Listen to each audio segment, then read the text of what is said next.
Casual here. With Outriders WorldSlayer is only 2 months away, now is the perfect time to get your build ready for it. So here are, in my opinion, the best builds for each class that will help you devastate the content and get to the exciting new endgame. Let's get into it with the hottest class of all, the Pyromancer. This Pyromancer build was created by Sir Joseph and used by Pomerons and Full Metal V to get World Record Expedition clear times.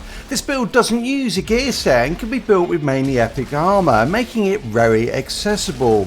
It focuses on anomaly damage, but uses the top class tree. The top tree gives you access to 2 Trial of the Ashes, which buffs your damage by 25% against enemies affected by Ash. Ashes to Ashes, which applies vulnerable for a further 15% damage, while Death Sentence and Ashen Boost buffs the damage further, all of which are activated by Ash Blast, which procs Hot Situation. The big difference of this build from other Ash Blast Overheat builds is that it uses volcanic rounds. There are 2 reasons for this. Firstly, it applies burn, which buffs damage by 20% through bullet kindling, and also activates the increased damage of Master Consumer. Secondly, and what is really great build design, is that when volcanic rounds ends, reload boost provides you with a 50% anomaly damage buff, which includes anomaly damage that your weapons do. What is great about this is that I can activate volcanic rounds and cancel it immediately by reloading or changing weapons, and that is the critical thing with this build: damage exactly when I need it. Weapons mirror this core design feature. Funeral Pyre is the main weapon. Hip fire it so that it can hit multiple enemies at once, applying burn widely. It is modded with Shadow Comet and Claymore Torrent, which proc multiple times when multiple enemies are hit with one shot. Big damage on demand. The second weapon is the Roaring Umbra, modded with Kinetic Stomp and Moaning Winds. Fire 1 bullet to proc Kinetic Stomp, then, if I need it, reload for Moaning Winds. Damage when I want it. My gear is rounded off with Power Assimilation, a great buff particularly in New Horizon expeditions.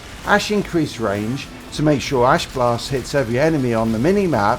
Captain Hunter, Phoenix Force, and Detonator for cooldown reduction. Cooldown reduction is one of the key stats on your gear, along with anomaly power and status power, the latter of which is important in keeping burn and ash up for as long as possible so that I can chain combos together. Picking up a Marble Orchard and Wildfire also help to reduce cooldowns on my skills for this. With a 6.6 second cooldown on Overheat, hit Overheat to proc Phoenix Force and the anomaly power buff it gives. Apply burn with 1 shot before activating reload boost, then Ash Blast and Overheat again, all while the anomaly buffs are still active to deliver big AoE damage. While this build is awesome at dealing control damage, it does suffer from one problem. If I screw up, I'm going to die. It is very unforgiving in this respect, which shouldn't come as a surprise given it is a speedrun build. To make it a little friendlier to use, I would bring in a damage absorber for either bullet kindling or power assimilation, and if that is still not enough, run 1 piece with max health on it. Now, onto the master of time and space, the Trickster.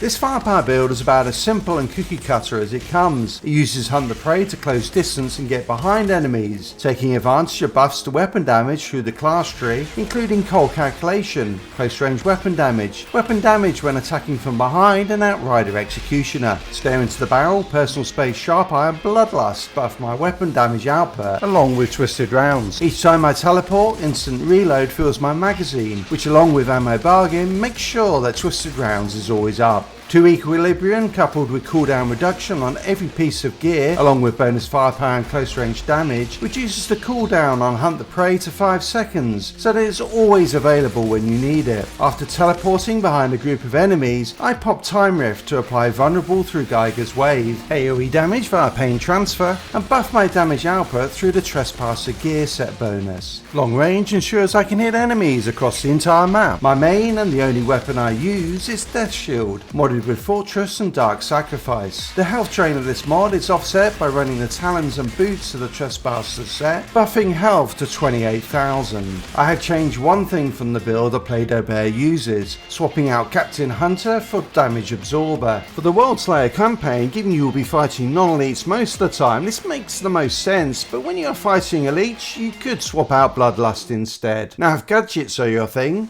then Technomancer is the build for you. The Techno Blighted Rounds turret build works by buffing weapon damage and at the same time debuffing enemies and CCing them. Buffs come from the class top tree with standard weapon damage nodes and a massive buff to long range damage. Empowering Antenna should be combined with Blighted Turret, while two sides of the power goes well with Blur Screen and one max health on armor to counteract the downside of this node. Assault Master layers on more damage for the preferred weapon, a tactical assault rifle with crit damage, long range and close range damage. The optimal one comes with Bone Shrapnel, but Inferno Seed is a viable option if you don't have one with this and is easier to get from Tiago or drop pods. Sharp Eye and Bloodlust increase your base firepower by just over 100,000. Captain Hunter is your final buff for elite enemies. Bonus firepower on at least 4 armor pieces is a must, as is long range damage. Close range damage and status power are good alternatives for your third stat. The first debuff comes from the Borealis Monarch gear set through Freeze, which is applied by Cryo Turret and Ultimate Freezing Bullets. This debuff is increased by Shatter and Freezing Boost. Twin doubles the number of Cryo Turrets to increase the number of frozen enemies for crowd control and damage. Euthanizer and Radical Therapy apply a further debuff through Toxic, which is applied by Blighted Rounds and Blighted Turret. Ammo replenishment is not an issue due to UT-14 clips and Toxic Lead. Mod damage absorber or mitigation from death to stay alive. Use your turrets to CC and stay at long range. And last, but definitely not least, it's hammer time with the Devastator. The Seismic Commander gear set, it's the #1 gear set for the Devastator, with its damage bonus to enemies afflicted with bleed, which is applied through Earthquake and buffed to 90% by Tainted Blood and Bloody Boost.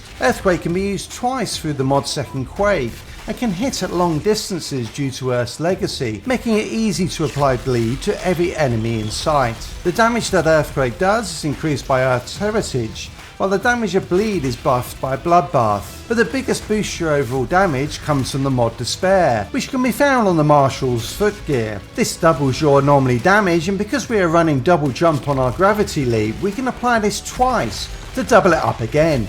You do big damage by applying bleed with Earthquake, using Gravity Leap twice and then popping your Moaning Winds Radiation Splash nuke. I have hit for nearly 5 million of damage using this technique, which puts a nice dent into even the toughest enemies. The way to think about the Earthquake and Gravity Leap skills in this build is they are set up for your damage rather than the damage themselves. Prior to New Horizon and the introduction of a global cooldown, this meta build was running multiple Moaning Winds, allowing you to unload a ton of damage by cycling through your weapons. Now this is not possible. I am using Strap Grenade and Opening Shot on the Juggler. Fire one shot for a base 500,000 damage, which scales up with your damage and anomaly buffs, and then reload. Because the reload speed of the Juggler is 1.5 seconds, you'll be ready to go again immediately the animation is finished. For my final 3 mods, I'm running Power Simulation, Captain Hunter and Human Comet. Power Simulation works incredibly well for the new content due to the number of elite enemies, which also benefits Captain Hunter. You could also use Unstoppable Force, but increases to your base anomaly power are always better than percentage increases, as they benefit from all of the anomaly power buffs in your class tree and your other mods. So try to use mods with that first. Because your big damage is coming from the mods and your weapons, it is better to mod Captain Hunter than say Ground Crush. An additional 25% damage to elites adds around 1 million damage to your Moaning Winds Radiation Splash nuke, which far outweighs the additional damage you would get from Earthquake. Saying that, I would like to swap out Human Comet for Ground Crush or even Extra Quake, as Earthquake typically hits more enemies and would also benefit from the Earth's Heritage buff. It is not a big issue on the build, but would be the optimal setup. The ideal stats for this build is anomaly power, cooldown reduction,